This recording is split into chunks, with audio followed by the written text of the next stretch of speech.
السلام علیکم ورحمۃ اللہ وبرکاتہ۔ الحمد للہ رب العالمین والعاقبۃ للمتقین والصلاة والسلام علی سید المرسلین وعلی آلہ واصحابہ الطیبین الطاہرین واصحابہ المطہرین، اما بعد فاعوذ باللہ من الشیطان الرجیم، بسم اللہ الرحمن الرحیم۔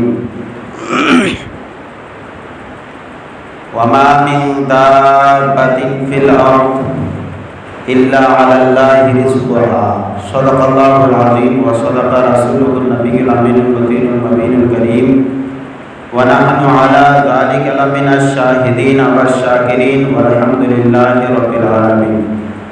غوث اعظم بمن بے سر و سامہ، مدد قبلہ دی، مدد کعبہ ایما، مدد بگردار بلا افتاد کشتی، ضعیفان و شکش ترا پشتی، بحق خواجہ عثمان ہارون، مدد کن مدد کن مدد کن یا معین الدین چشتی۔ قادریم نعرہ یا غوث اعظم می زنم، دمزہ شیخ احمد رضا خان قطب عالم می زنم۔ آئیے حضرات، سب سے پہلے سرکار مدینہ صلی اللہ علیہ وسلم کے بارگاہ رسالت میں ایک مرتبہ عقیدت و محبت کے ساتھ درود پاک پڑھ لیں اور بعض بلند پڑھیں۔ اللہم صلی علی سیدنا و شفینا حبیبنا مولانا محمد معاذ الجد والکرم بارک وسلم، صلو علیہ صلاۃ و سلام علیک یا رسول اللہ صلی اللہ تعالی علیہ وسلم۔ محترم حضرات، معمول کے مطابق چند منٹوں کے لیے آپ تمام حضرات کے سامنے حاضر آیا۔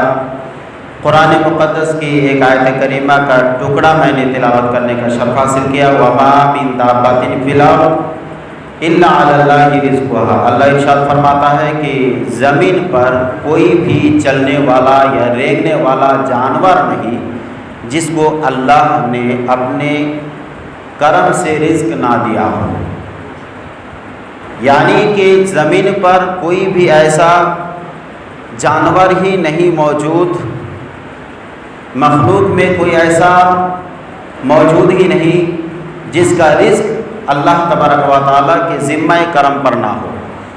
گویا کہ اللہ ارشاد فرماتا ہے کہ اللہ کی مخلوقات میں ہر ذرے کے رزق کی ذمہ داری رب تبارک و تعالیٰ کے ذمہ کرم پر ہے۔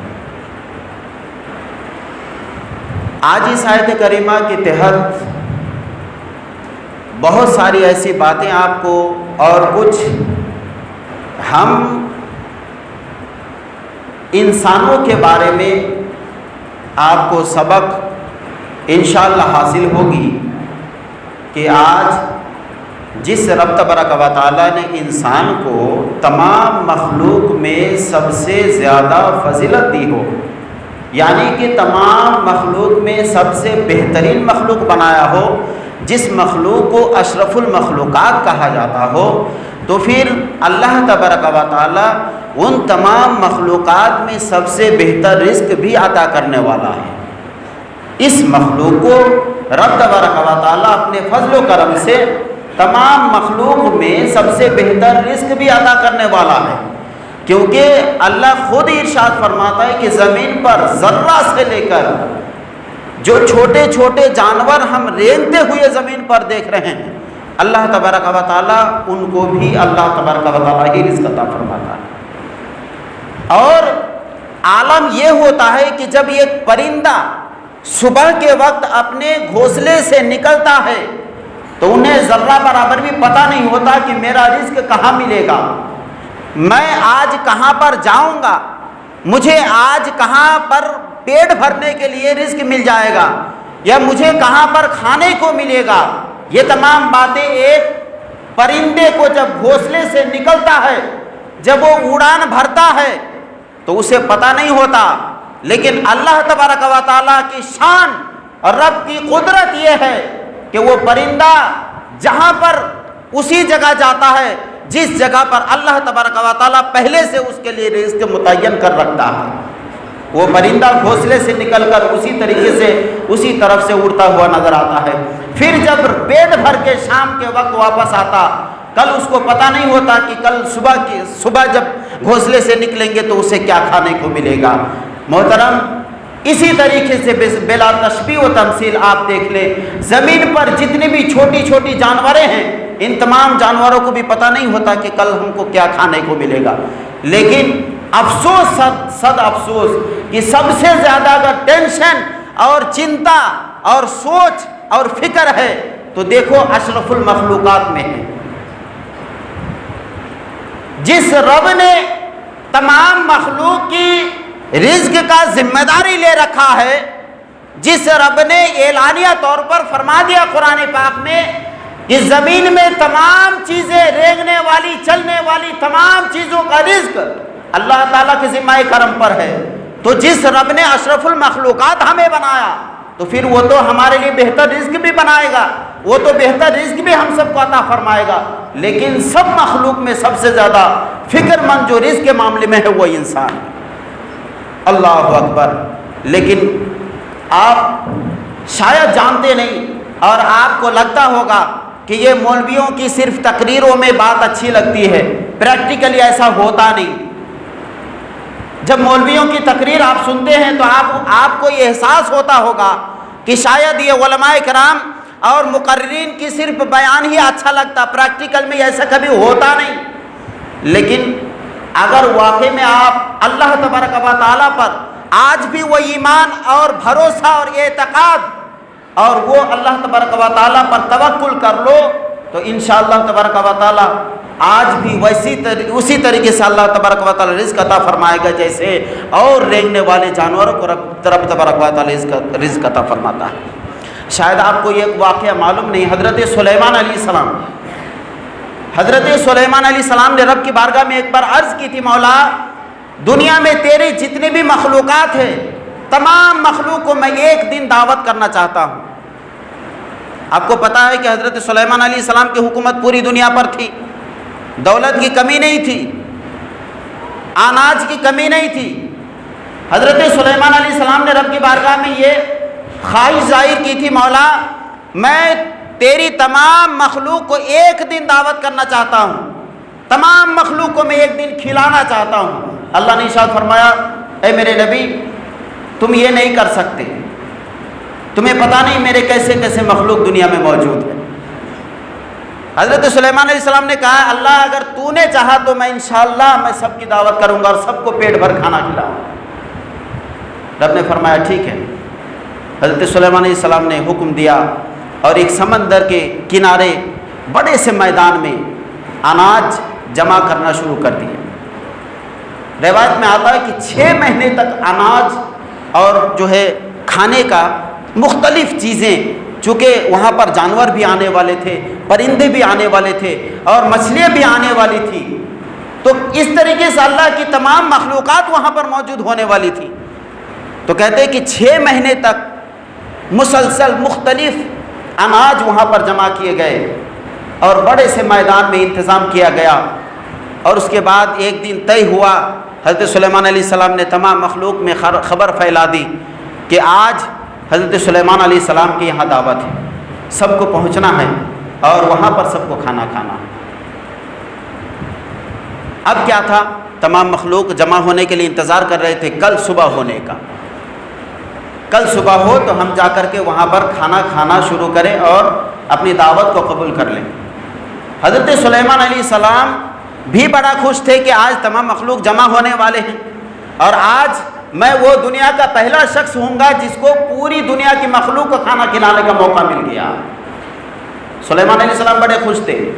اب صبح جیسی ہوئی، صبح کے وقت ایک مچھلی سمندر سے نکلا، اس کے بعد کہتے ہیں کہ اے اللہ کے نبی میں اپنا حصہ کھا لینا چاہتی ہوں، میں اپنا حصہ کھا لینا چاہتی ہوں کیونکہ مجھے بڑی بھوک لگی ہے اور آپ تمام مخلوق کو دعوت کیے ہیں تو تمام مخلوقات کو یہاں جمع ہونے میں وقت لگے گا، تو ایسا کرے کہ مجھے اپنے حصے کا کھانا دے دیں۔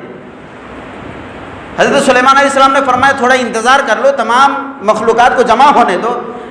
کہا حضور جمع ہو جائیں گی تو میری یہ جو بھوک ہے مٹ جائیں گی، ابھی بھوک لگی ہے، ابھی مجھے کھانا چاہیے۔ کہا ٹھیک ہے پھر تم اپنا حصہ کھا لو۔ اللہ اکبر، اس مچھلی نے اپنے حصے کا کھانا کھانا چاہا تو حضرت سلیمان علیہ السلام نے جو سینکڑوں لوگوں کو، ہزاروں لوگوں کو لگا کر کے 6 مہینے تک مختلف اناج وہاں پر جمع کیے تھے، اس مچھلی نے ایک بار میں تمام اناجوں کو کھا گئی۔ تمام اناجوں کو وہ ایک مچھلی، تمام اناجوں کو جو تمام مخلوقات کے لیے حضرت سلیمان علیہ السلام نے جمع فرمایا تھا، اس ایک مچھلی نے تمام چیزوں کو کھا گئی۔ اللہ اکبر۔ حضرت سلیمان علیہ السلام نے کہا یہ مچھلی تو کیا کیا؟ کہا اللہ کے پیغمبر آپ تعجب کیوں کر رہے ہیں؟ کہا تعجب اس لیے کر رہا ہوں کہ 6 مہینے تک میں نے اس کو جمع کیا ہے، میں نے تو اس کو تمام مخلوقات کے لیے جمع کیا تھا اور تو نے ایک بار میں اس کو کھا گئی۔ کہا اللہ کے پیغمبر اس میں تعجب کی بڑی بات نہیں ہے، اس طریقے کی جو اناج ہے اور اس طریقے کا رزق ہے اللہ تبارک و تعالی الحمدللہ مجھے دین میں 3 مرتبہ عطا فرماتا ہے۔ اللہ تبارک و تعالی مجھے اتنے اناج اور اتنا رزق جو ہے دن میں ہر روز دن میں 3 مرتبہ اللہ تبارک و تعالی مجھے عطا فرماتا ہے۔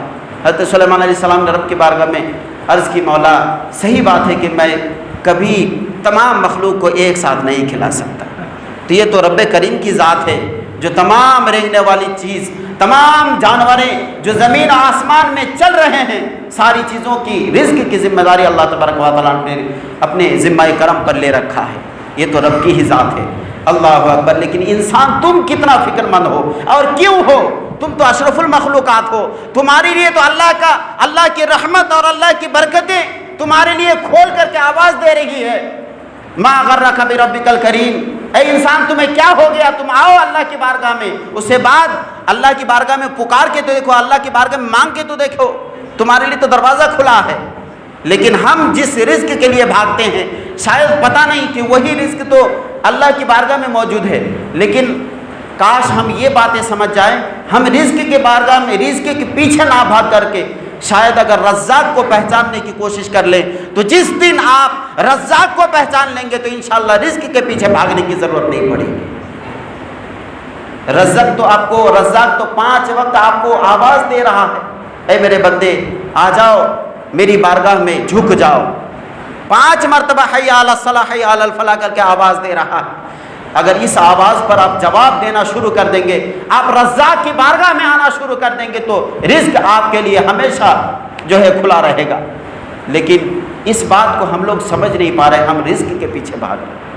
اللہ اکبر۔ پچھلے جمعے کو میں نے کہا تھا یاجوج ماجوج کے قوم کا واقعہ سناؤں گا۔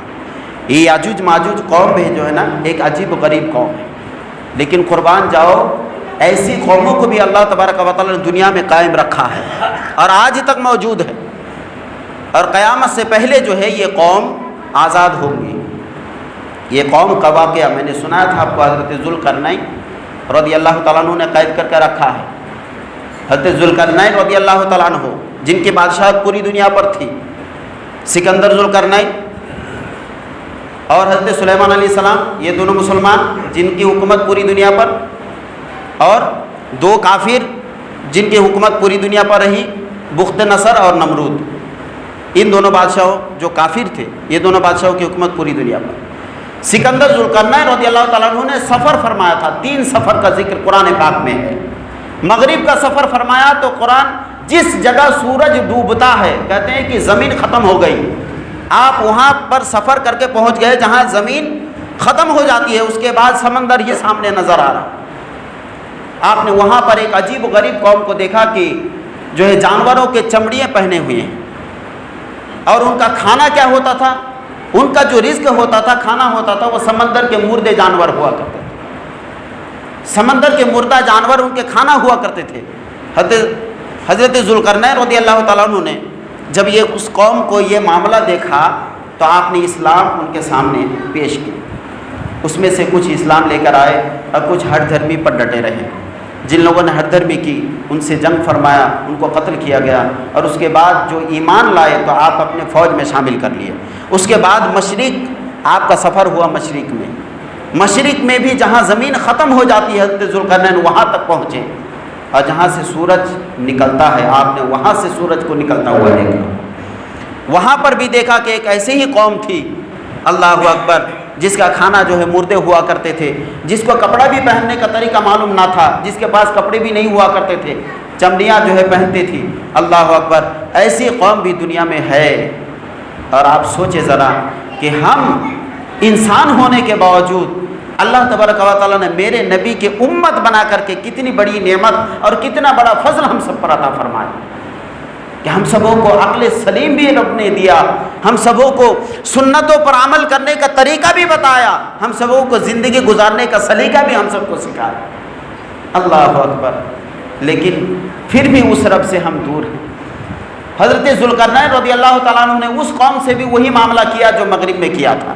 اس کے بعد شمال کی طرف آپ کا ایک سفر ہوتا ہے، جب وہاں پر پہنچتے ہیں تو وہاں پر ایک عجیب و غریب قوم کو دیکھتے ہیں۔ وہاں پر لوگوں کی بولی حضرت کو سمجھ میں نہیں آتی اور حضرت کی بولی اس قوم کو سمجھ میں نہیں آتی۔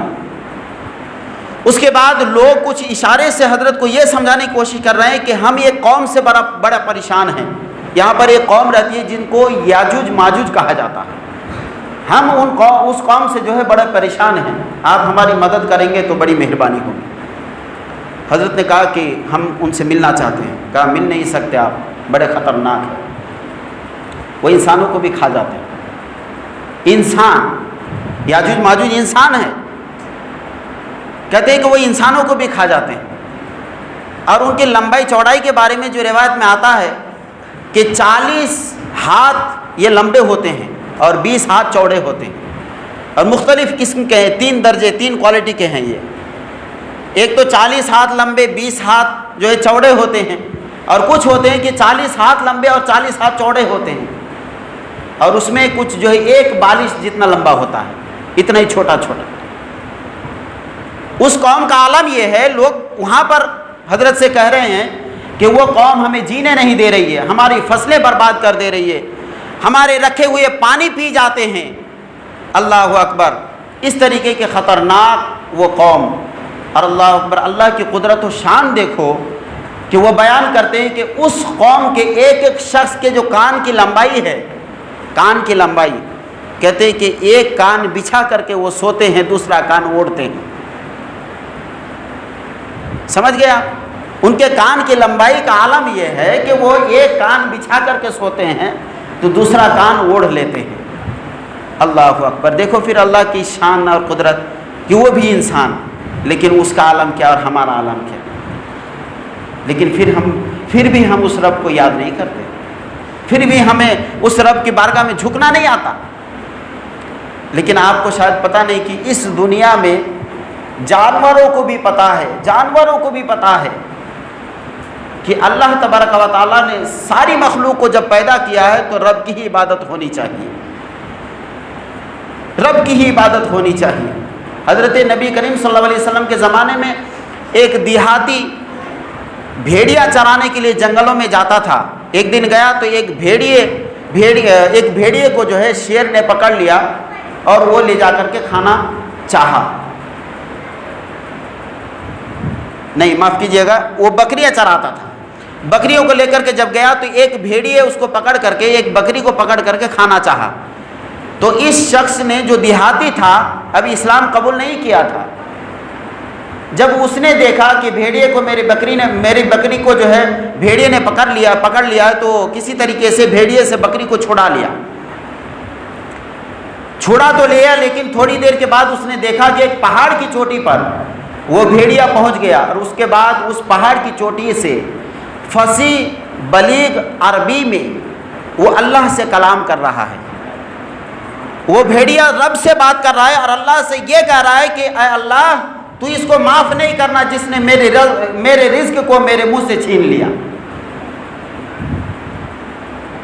تو وہ بندہ بڑا پریشان ہو گیا کہ یہ بھیڑیا جانور یہ عربی میں بات کر رہا ہے۔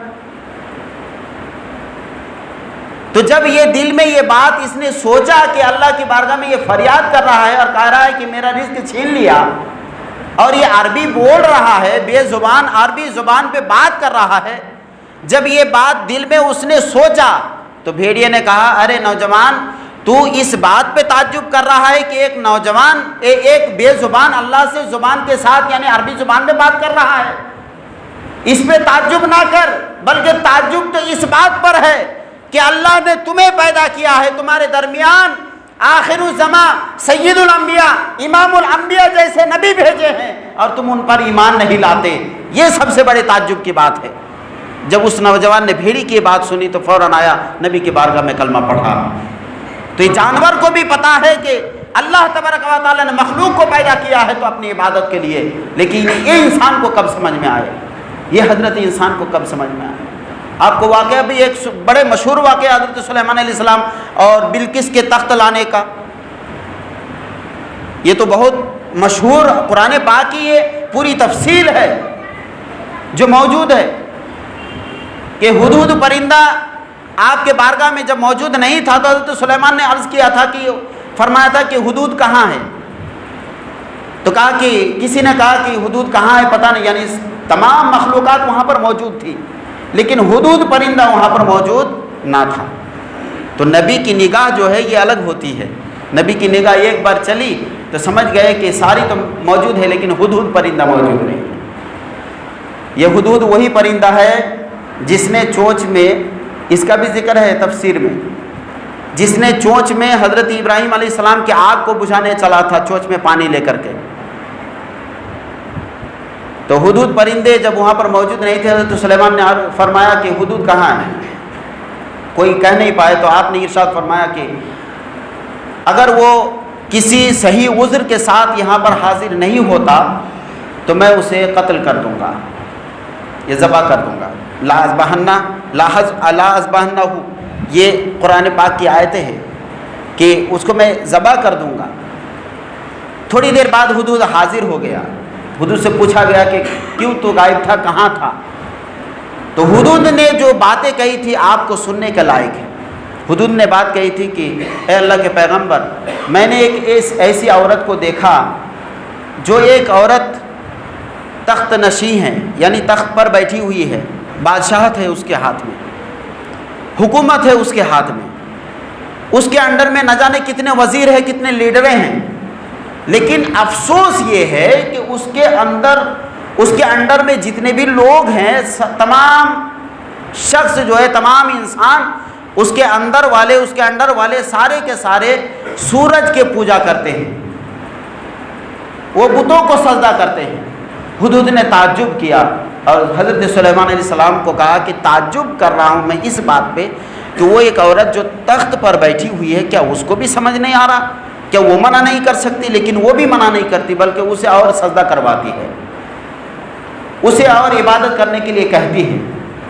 تو بتائیے، ہدہد ایک پرندہ تھا لیکن اس کو تعجب کس بات پہ ہو رہا ہے؟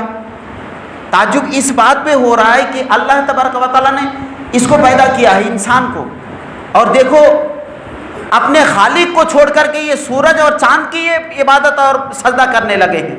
ایک جانور ہدہد پرندے کو پتا ہے کہ عبادت کس کی ہونی چاہیے، کس کے سامنے جھکنا چاہیے، لیکن انسان کو سمجھ میں نہیں آتا۔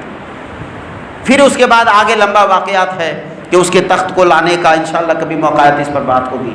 یاجوج ماجوج کی بات کر رہا تھا، یہ بھی ایک ایسی قوم جس کی جو ہے یہ تباہیاں اور لوگوں کو تکلیف پہنچانا، یہی اس کا کام تھا۔ حضرت ذوالقرنین رضی اللہ تعالیٰ عنہ سے جب لوگوں نے یہ بات کہی تو آپ نے ارشاد فرمایا کہ ٹھیک ہے، تم لوگ کھدائی شروع کرو۔ تو دو پہاڑوں کے بیچ میں جو ہے کھدائی کرنا شروع کی گئی۔ کہتے ہیں کہ اتنی کھدائی ہو گئی اس میں سے پانی نکلنا شروع ہو گیا۔ آپ نے اس میں پتھریں ڈلوایا، اس کے بعد لوہے کے چادریں ڈلوائے اور پھر تانبا گرم کر کے اس میں آگ لگوا کے تانبا جمع کروا کے اس میں مطلب ایک پتھر نما، یہ پہاڑ نما، وہاں پر دونوں پہاڑوں کے بیچ میں ایک جو ہے پہاڑ کھڑا کر دیے، ایک پہاڑ کھڑا کر دیے، اور اس کی لمبائی بتائی جاتی ہے کہ 50 ہاتھ یا 50 گز اتنا لمبا اونچائی جو ہے اس کی کر دی گئی۔ اور روایتوں میں آتا ہے کہ یہ وہ یاجوج ماجوج جو قوم ہے وہ اس پہاڑ کو توڑنے کی روزانہ کوشش کرتی ہے، آج تک کوشش کرتی ہے۔ اور جانتے ہیں کیا ہوتا ہے؟ صبح سے شام تک اس پہاڑ کو توڑنے میں لگ جاتے ہیں وہ، اور صبح سے شام تک جب توڑتے ہیں تو تھوڑا سا جب باقی رہ جاتا ہے تو سورج جو ہے لال ہونے لگتا ہے، غروب ہونے لگتا ہے، اور جیسے ہی سورج غروب ہونے لگتا ہے تو اس میں کا جو سردار ہوتے ہیں وہ سردار کہتے ہیں کہ اب جو باقی بچے اس کو چھوڑ دو، ابھی شام کا وقت ہو گیا، کل یہاں سے ہم شروع کریں گے، یعنی کل ہم اس کو توڑ دیں گے۔ لیکن دوسرے دن جیسی صبح ہوتا ہے تو پھر پہاڑ جیسے کل تھا ویسے ہی پھر اتنا موجود ہو جاتا ہے، جتنا اس نے توڑنا جہاں سے شروع کیا تھا وہاں سے نہیں ہوتا، بلکہ پورا کا پورا اس میں موجود ہوتا ہے۔ پھر دوسرے دن صبح شروع کرتا ہے، پھر شام کا وقت ہوتا ہے، پھر وہ کہتا ہے کہ چلو تھوڑا سا باقی رہ گیا، کل یہ کام جو ہے پورا کر لیں گے، لیکن کل جیسی صبح ہوا تو پھر وہ پورا کا پورا موجود ہوتا ہے۔ یہی سلسلہ ہر روز شروع ہوتا ہے، ہر روز، اور یہ کب تک چلتا رہے گا؟ قیامت سے پہلے تک، حضرت عیسیٰ علیہ السلام کی آمد تک۔ حضرت مہدی کی حکومت ہوگی، حضرت عیسیٰ علیہ السلام تشریف لائیں گے اور ان کا خاتمہ جو کریں گے حضرت عیسیٰ علیہ السلام کریں گے۔ حضرت عیسیٰ علیہ السلام کی آمد کے بعد اب اس کے بعد اس کے اندر ایک دن ایسا ہوگا کہ وہ توڑنا شروع کریں گے صبح سے شام تک، صبح سے شام تک شروع کریں گے، لیکن اس میں کا ایک شخص ایسا ہوگا جو اس دن یہ کہے گا کہ آج انشاءاللہ ہم اس پہاڑ کو توڑ کر ہی رہیں گے۔ تو روایت میں مفسرین فرماتے ہیں کہ انشاءاللہ کی برکت سے اس دن اس پہاڑ کو وہ توڑ ڈالیں گے، یہ انشاءاللہ کی برکت سے اس دن وہ اس پہاڑ کو توڑ دیں گے۔ اور اس کے بعد جب نکلیں گے تو لوگوں کی پھر بربادیاں کرتے ہوئے، لوگوں کو تباہ و برباد کرتے ہوئے کہتے ہیں کہ جس دریا کے پاس سے یہ گزریں گے تو سارے دریا کے پانی پی جائیں گے، اور پھر پیچھے والے آنے والے قوم جو ان کے اندر کے لوگ ہوں گے جو پیچھے آ رہے ہوں گے، وہ جب دیکھیں گے تو وہ کہیں گے کہ یہاں پر کبھی دریا ہی نہیں تھا۔ اس طریقے سے اس میں پانی جو ہے اس دریا کا پی جائیں گے، سمندر کا پانی اس طریقے سے پی جائیں گے، فصلوں کو برباد کریں گے، اللہ اکبر، جانوروں کو مار ڈالیں گے، لوگوں کو قتل کرنے کی کوشش کریں گے۔ حضرت عیسیٰ علیہ السلام تک یہ بات پہنچے گی کہ ایک ایسی قوم ہے جو لوگوں کی تباہی یا بربادیاں کرتا۔ حضرت عیسیٰ علیہ السلام پہاڑ پر جو ہے یہ رب کی بارگاہ میں دعا فرمائیں گے، اے اللہ تو اس کا جو ہے خاتمہ فرما۔ تو حضرت عیسیٰ علیہ السلام کی دعا سے ان کے کاندھے پر، یہاں پر کاندھے پر کہتے ہیں کہ کیڑا نکلے گا، ہر ایک شخص کے کاندھے پر ایک کیڑا نکلے گا، اور اس کیڑے کی وجہ سے ان کی موت ہو جائے گی، سب کی موت ہو جائے گی۔ اب موت اتنی، ان کی تعداد اتنی زیادہ ہوگی، کہتے ہیں کہ پوری روئے زمین پر ان کی لاشیں بچھی رہیں گی۔ پھر لوگ پریشان ہو جائیں گے ان کی لاشوں سے کہ ان کا لاشوں کا کیا کرنا۔ پھر حضرت عیسیٰ علیہ السلام سے جو ہے یہ لوگ عرض کریں گے کہ اے اللہ کے پیغمبر آپ بتائیں کہ اس کا ہم کیا کریں گے، ان کی لاشوں کا کیا کریں گے۔ تو پھر رب کا حکم ہوگا، تو کہتے ہیں کہ ایک ہوا چلے گی اور اس کے بعد ان سب لاشوں کو جلا ڈالے گی۔ پھر کہتے ہیں کہ راکھ جو ہے، راکھ جب بن جائیں گے تو راکھ سے لوگ پریشان ہو جائیں گے، راکھ سے لوگ پریشان ہو جائیں گے۔ تو کہتے ہیں کہ پھر ایک بار بارش ہوگی، اور اس بارش کی وجہ سے تمام راکھوں کو بہا کر کے پورے روئے زمین کو صاف کر دیا جائے گا۔